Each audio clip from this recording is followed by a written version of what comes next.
Hey guys, in this video I'm going to explain to you, especially if you're brand new or somewhat new to EMS, how to work with lazy veterans.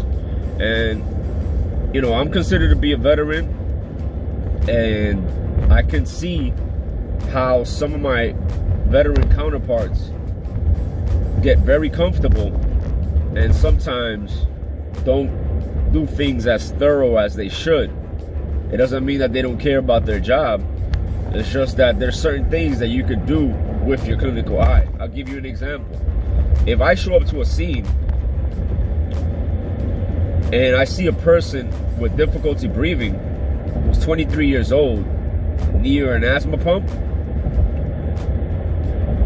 and they have a history of asthma, and I can hear them wheezing, especially because I have asthma and I know what it looks like, I don't need to rush and get my stet to auscultate wheezing, because I already know this person's wheezing.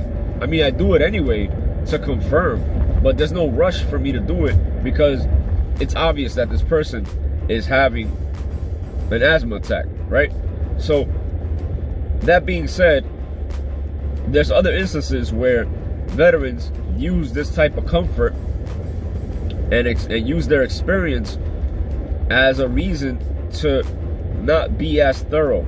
So if you're new and you're a new EMT, a new paramedic, and you run across these people that are not doing things by the book, the last thing you want to do is bring it up.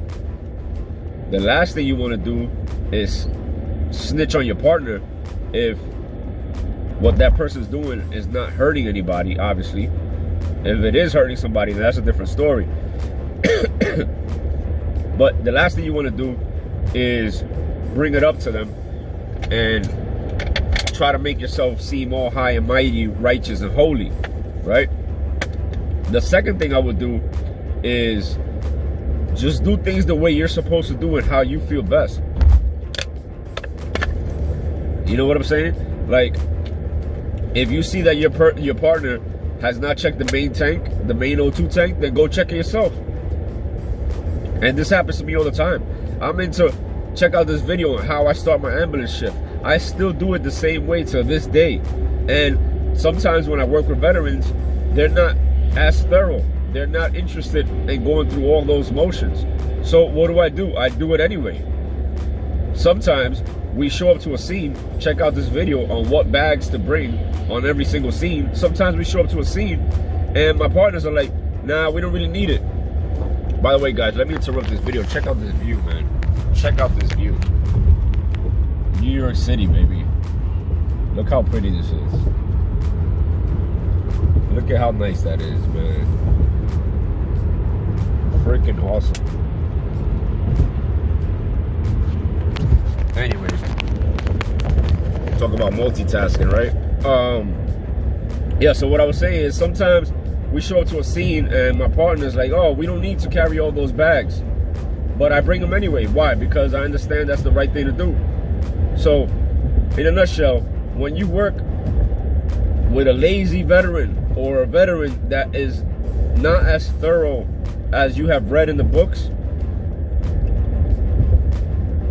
find out or try to deduce why is it. And if it's for sheer laziness, then by all means do not follow what they do. But if there's a method to their madness, then keep an eye out for that as well, because sometimes we do things that are not in the book per se, but are the right thing to do, especially due to the fact that when you work in the street, it's a dynamic situation and you have to take care of yourself. I'll give you an example. Scene safety, BSI, you're supposed to remove yourself from the scene when there's a threat to you or your partner. And usually that threat that is being considered is a physical threat. But what if you're on scene and the person's apartment is disgusting?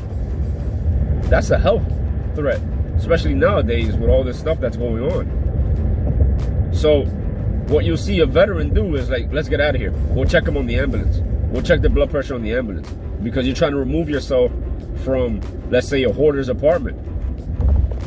So Again, sometimes there's a method to our madness, and you should also keep that in mind as well. All right, guys. I hope this helps. Peace.